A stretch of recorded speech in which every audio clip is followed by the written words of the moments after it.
एक बहुत ही इंटरेस्टिंग हदीस है जिसमें रसूलुल्लाह सल्लल्लाहु अलैहि वसल्लम ने फरमाया था कि क़यामत तब तक नहीं आएगी जब तक तुम मुसलमान ऐसे लोगों से नहीं लड़ोगे जिनकी शक्लें बिल्कुल रेड लाल होंगी, उनके नाक बिल्कुल फ्लैट होंगे, उनकी छोटी छोटी आंखें होंगी और चेहरे बिल्कुल शील्ड्स की तरह फ्लैट होंगे और जिनके जूते बालों से बने होंगे। नाउ रसूलुल्लाह सल्लल्लाहु अलैहि वसल्लम ने इस हदीस के बाद अपनी वफात तक पूरे अरब को फतह कर लिया था और मुसलमानों की एम्पायर पूरे अरब में फैल चुकी थी, जिसके बाद खिलाफत राशिदा के 30 सालों में अबू बकर, उमर, उस्मान और अली की खिलाफत में मुसलमानों ने पहली बार अरब से निकलकर इंसानों की तारीख की सबसे बड़ी एम्पायर बनाई और पहली बार मुसलमान दुनिया के सुपर पावर बने। लेकिन सिर्फ 30 साल हुकूमत के बाद खिलाफत राशिदा खत्म कर दी गई और खिलाफत एक खानदान बनु उमैया के कंट्रोल में आई, जिन्होंने फिर मुसलमानों की इस एम्पायर पर 90 ईयर्स तक हुकूमत की और इसे राशिदून खिलाफत की इस साइज से बढ़ाकर इतने इलाके तक पहुंचा दिया। उमैया खिलाफत ने इतने बड़े इलाके को तो फतह कर लिया था, लेकिन बनु उमैया की खिलाफत में एक बहुत बड़ा मसला था कि यह खिलाफत सिर्फ और सिर्फ अरबों की थी, जिसमें नॉन अरब लोगों की कोई हैसियत नहीं थी। इस हद तक अरब कि इतनी बड़ी एम्पायर के बावजूद अरब हमेशा इस पूरी एम्पायर में बाकी अवाम से बहुत कम मिलते थे और किसी नॉन अरब को अरब से शादी करना इम्पॉसिबल था और बनु उमैया की गवर्नमेंट में सारे पोस्ट सिर्फ अरबों के पास थे। ये उसी तरह था जिस तरह आज यूएई और सऊदी में पाकिस्तानियों और इंडियंस को ट्रीट किया जाता है। इस सब से तंग आकर उमैया खिलाफत के खिलाफ उनके मुल्क के अंदर से ही बगावत हुई और एक और खानदान अब्बासियों ने खिलाफत संभाली, जो रसूलुल्लाह सल्लल्लाहु अलैहि वसल्लम के चचा हजरत अब्बास रज़ियल्लाहु तआला अन्हु की औलाद थे। अब अब्बासियों के टाइम पर ही मुसलमानों की ताकत अपनी पीक तक पहुंची, जिसे वेस्ट में इस्लामिक गोल्डन एज के नाम से जाना जाता है, जब बगदाद अब्बासी खिलाफत का कैपिटल दुनिया की सबसे ताकतवर सिटी थी। अब्बासी खिलाफत ने दुनिया की सुपर पावर होने के साथ साथ एक बहुत ही यूनिक काम किया कि उन्होंने अपने कैपिटल बगदाद के अंदर दुनिया की सबसे बड़ी लाइब्रेरी बनाई, जिसे हाउस ऑफ विजडम कहा जाता था,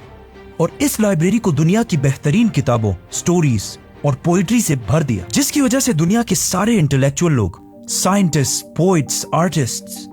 सब अपने इलाके छोड़कर यहाँ इस सिटी में जमा होने लगे।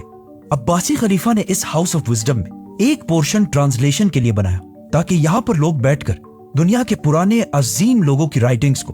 अरबी जबान में ट्रांसलेट कर सकें। और जब ये ट्रांसलेशन शुरू हुई तो आहिस्ता आहिस्ता अरबी जबान दुनिया की सबसे ताकतवर जबान बनने लगी, जिस तरह आज इंग्लिश जबान है। अब्बासी खिलाफत ने दुनिया में पहली बार साइंटिस्ट को अपने रिसर्च करने के लिए फंडिंग करना शुरू की, जिसकी वजह से दुनिया में बड़े बड़े मुसलमान साइंटिस्ट सामने आए, जैसे कि बगदाद के इस हाउस ऑफ विजडम का हेड, जिसका नाम था अल-ख्वारिज़मी, A man named Al-Khwarizmi, जिन्होंने पहली बार दुनिया में अलजबरा इंट्रोड्यूस किया, was one of the greatest mathematicians of all time, a Muslim, worked in the golden age of Islam. जो आज भी दुनिया के साइंस में बहुत बड़ी इंपॉर्टेंस रखता है। अब्बासी खिलाफत में साइंस के साथ साथ आर्ट्स भी बहुत आगे बढ़ा और इसी दौर में अल्फ लैल व लैल जैसी किताब लिखी, 1001 Nights, जिसमें ऐसी स्टोरीज लिखी गई जिन पर आज तक हॉलीवुड में मूवीज बनाई जाती हैं। For example Aladdin, Ali Baba, They all know about Alibaba. और सिम्बाद वगैरह। इन शॉर्ट मुसलमान दुनिया के सुपर पावर थे और इन्हें चैलेंज करने वाला दुनिया में कोई भी नहीं था। लेकिन जब भी हिस्ट्री में कोई एम्पायर इस लेवल तक पहुंचती है तो उससे आगे सिर्फ एक ही रास्ता होता है, डिक्लाइन। हुआ यूं कि अब्बासियों से पहले उमैया खिलाफत एज वी नो कि सिर्फ अरबों की खिलाफत थी, लेकिन अब्बासी खिलाफत उमैया से बिल्कुल ऑपोजिट थी। मतलब इस खिलाफत के दौर में एम्पायर के हर कोने से लोग गवर्नमेंट में शामिल थे, पर्शियंस, टर्क्स, ग्रीक सब। और एक अब्बासी खलीफा ने तो तुर्कों की एक बहुत पावरफुल फौज भी बनाई, सल्जूक फौज। और ये फौज टाइम गुजरने के साथ साथ इतनी स्ट्रांग हो गई कि इसने अब्बासी खिलाफत को मजबूत करने के बजाय खिलाफत का सारा कंट्रोल अपने हाथ में ले लिया, जिसके बाद खलीफा सिर्फ एक नाम का खलीफा था और मुल्क की सारी ताकत सल्जूक फौज के पास थी। ये ऐसा है जैसे आज किसी मुल्क का प्राइम मिनिस्टर सिर्फ नाम का प्राइम मिनिस्टर हो और मुल्क की सारी ताकत किसी और के पास हो। सॉरी। सल्जूक फौज के कंट्रोल के बाद इसी फौज की वजह से आहिस्ता आहिस्ता अब्बासी खिलाफत कमजोर होती गई और उनकी इस इतनी बड़ी एम्पायर में हर तरफ बगावतें स्टार्ट होने लगी, जिससे आखिर ये इतनी बड़ी एम्पायर छोटे छोटे हिस्सों में डिवाइड हो गई, जिसकी वजह से मुसलमानों के हाथ से पहली बार फलस्तीन छीन लिया गया। इस सब से बहुत साल पहले पहली खिलाफत में जब हजरत उमर रज़ियल्लाहु तआला अन्हु इन सारे इलाकों को फतह कर रहे थे तो उन्होंने क्रिश्चियंस की सबसे होली सिटी जेरूसलम को भी फतह कर लिया था। उसके बाद अगले 450 साल तक किसी की भी हिम्मत नहीं हुई थी कि वो फलस्तीन मुसलमानों से ले सके। लेकिन जब अब्बासी खिलाफत कमजोर हो गई और मुसलमान बहुत छोटे हिस्सों में डिवाइड हो गए, तो इस टाइम का यूरोप के क्रिश्चियंस ने फुल फायदा उठाया और यरूशलेम फलस्तीन को मुसलमानों के हाथ से छुड़ाने के लिए एक बहुत बड़ी जंग स्टार्ट की, the crusades, the mightiest battle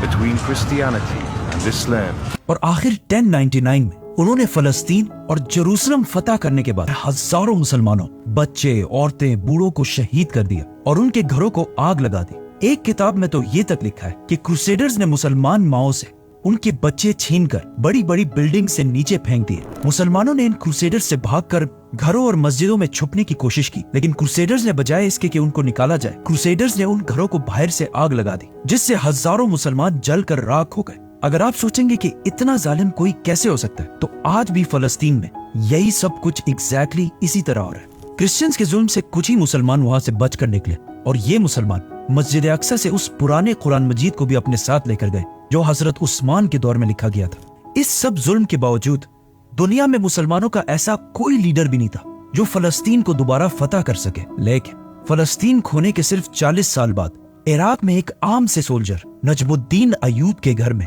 एक बच्चा पैदा हुआ। यूसुफ सलाहुद्दीन अयूबी के नाम से याद किया जाता है। सलाहुद्दीन अयूबी 25 साल की एज में अपने चाचा के साथ इराक छोड़कर इजिप्ट की तरफ गए और वहां आहिस्ता आहिस्ता बहुत लंबी स्ट्रगल के बाद इजिप्ट के बादशाह सुल्तान बन गए। ये बहुत लंबी कहानी है, इसे फिर करेंगे। अब जब यहाँ इजिप्ट में सलाहुद्दीन अयूबी इजिप्ट के बादशाह बनने की तरफ जा रहे थे, तो इसी दौरान यहाँ से बहुत दूर मंगोलिया में एक छोटे से गांव के एक छोटे से कबीले के सरदार के घर में भी एक बच्चा पैदा हुआ जिसका नाम था थेमोजिन चंगेज खान। यस, सलाहुद्दीन और चंगेज खान एक ही दौर में जिंदा थे। एक ने मुसलमानों को वापस ग्लोरी की तरफ लेके जाना था और दूसरे ने मुसलमानों को ऐसा तबाह करना था जो इससे पहले किसी ने भी नहीं किया था। फलस्तीन और स्पेशली जेरूसलम को खोने के बाद मुसलमानों का कोई स्ट्रॉन्ग लीडर तो नहीं था, लेकिन इस दौरान सबसे जबरदस्त रोल मुस्लिम स्कॉलर्स उलमा ने प्ले किया था, क्योंकि इससे पहले जो मुसलमान हर वक्त आपस में लड़ते रहते थे और बहुत सारे फिरकों में डिवाइडेड थे, उन्हें कुछ बहुत अजीम स्कॉलर्स ने एक ही गोल पर यूनाइट करना शुरू किया कि किसी भी हाल में फलस्तीन को दोबारा फतह करना है, जिससे अगले कई सालों में मुसलमान किंगडम्स की यंग पॉपुलेशन के दिमाग में ये बात बहुत अच्छी तरह बैठ गई। लेकिन फिर भी मुसलमानों का ऐसा कोई एक लीडर नहीं था जो मुसलमानों को यूनाइट करके क्रिश्चियंस पर हमला कर सके। आखिर सलाहुद्दीन अयूबी ने इजिप्ट का सुल्तान बनने के बाद पहले तो क्रिश्चियंस के एक ग्रुप से डील कर ली कि अगले 10 साल तक बिल्कुल अमन होगा और हम एक दूसरे पर हमला नहीं करेंगे, ऑलमोस्ट सुलह हुदैबिया की तरह। इन 10 सालों को यूज करके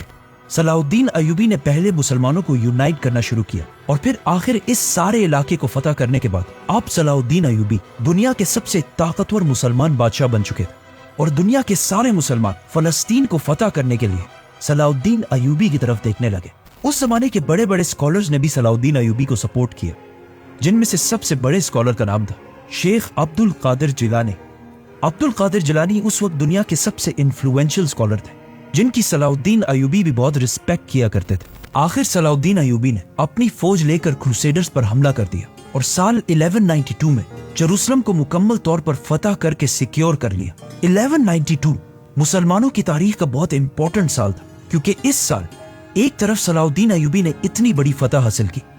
और दूसरी तरफ शहाबुद्दीन गौरी ने इंडिया पर हमला करके इसे फतह कर लिया और दिल्ली सल्तनत की बुनियाद भी रखी। अब ऑलमोस्ट 100 साल बाद मुसलमान आखिरकार दोबारा थोड़ा स्टेबल होने लगे और मुसलमानों की खोई हुई इज्जत भी उन्हें वापस मिलने लगी। लेकिन अब जब मुसलमानों को थोड़ी कामयाबी मिल चुकी थी, तो इस सबसे 600 साल पहले रसूलुल्लाह सल्लल्लाहु अलैहि वसल्लम की कही हुई हदीस के पूरे होने का टाइम आ चुका था। तो इस सबसे बहुत दूर चंगेज खान ने मंगोलिया को यूनाइट कर लिया था और बहुत तेजी से हर तरफ अपनी ताकत बढ़ा रहा था। चंगेज खान का असली नाम तेमोजिन था और उसका बाप मंगोलिया के एक छोटे से कबीले का सरदार था। लेकिन तेमोजिन के बचपन में ही एक दूसरे कबीले ने उसके बाप को सीक्रेटली जहर देकर मार दिया था, जिसके बाद तेमोजिन और उसका पूरा खानदान बहुत सख्त जिंदगी गुजारता रहा। और कहा जाता है कि एक वक्त में तेमोजिन चाइना में किसी और का गुलाम बनकर भी रहा, लेकिन फिर तेमोजिन ने आखिर वापस मंगोलिया आकर अपने कबीले को यूनाइट किया और आहिस्ता आहिस्ता उसकी ये मंगोल एम्पायर बढ़ने लगी और इतनी बड़ी हो गई कि मंगोलियंस ने तेमोजिन को एक बहुत बड़ा टाइटल दिया चंगेज खान, जिसका मतलब है सबसे बड़ा बादशाह। खान, ये नाम खान इससे पहले टर्किश जबान में भी यूज किया जाता था, लेकिन चंगेज खान की वजह से ये नाम पूरी दुनिया में हमेशा के लिए फेमस हो गया। मतलब कुछ सर्वेस के मुताबिक आज दुनिया में 2.5 करोड़ लोग ऐसे हैं जिनके नाम में खान आता है, जैसे कि शाहरुख खान, आमिर खान और of course Imran Khan. Mongolia को आज भी अगर देखा जाए तो एक बहुत ही गरीब और आम सा मुल्क है, और उस जमाने में तो इससे भी बहुत ज्यादा कमजोर था। इसीलिए चंगेज खान के इस एम्पायर के बनने के बाद भी मंगोलिया के नेबर चाइना ने इसे सीरियसली नहीं लिया, क्योंकि आने वाले कुछ ही सालों में चंगेज खान ने चाइना की कैपिटल बीजिंग को फतह कर लिया, और पहली बार लोगों ने देखा कि चंगेज खान कितना जालिम है। और उसके जुल्म की कहानियां तो हम सब ने सुनी है कि वो लोगों के सर काटकर उसके पिरामिड्स बनाया करता था। लेकिन ये जुल्म चंगेज खान का कोई शौक नहीं था, इस जुल्म से उसे बहुत बड़ा फायदा था। मतलब उसने अपनी पूरी फौज को 10 आदमियों के ग्रुप्स में डिवाइड किया, और फिर 10 से 100, और फिर 100 से 1000, और 1000 से 10,000 के ग्रुप्स। नाउ चंगेज खान ने अपनी आर्मी के लिए एक रूल बनाया था कि हर 10 लोगों के ग्रुप में अगर एक बंदा भी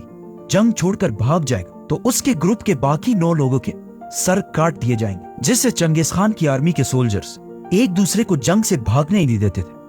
और जो भी भागने की कोशिश करता था उसे उसकी आर्मी खुद ही मार देती थी। इसके अलावा चंगेज खान ने जस्टिस का एक ऐसा सिस्टम बनाया